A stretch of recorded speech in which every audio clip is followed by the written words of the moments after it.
मेरो जीवनको सबैभन्दा मूल्यवान सम्पत्ति हौ तिमी। तिमी मेरो जीवनमा आएदेखि मायाको नयाँ परिभाषा मैले महसुस गरेको छु। तिम्रो मायाको अघि मैले कोर्ने शब्द पनि चिनी बिनाको चियासरी फिक्का महसुस गरेको छु। आफूले कोर्ने शब्दहरूसँग निकै प्रेम थियो। लाग्थ्यो योभन्दा किम्ती मेरो लागि केही छैन। आज यही शब्दले तिम्रो बारे केही लेख्न खोज्दैछु, तर लाग्छ तिम्रो आवाज व्याख्या गर्न केही काबिल नै छैन। कुन रूपमा तिम्रो बयान गरौँ म? तिम्रो तारिफमा पुरै महाकाव्य लेखे पनि कम हुन्छ सायद।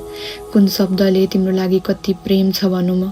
शब्दकोशको सबै शब्द रित्तिएर जाला, तर मैले गर्ने प्रेमको एक छेउ पनि समेट्न सक्दैन सायद।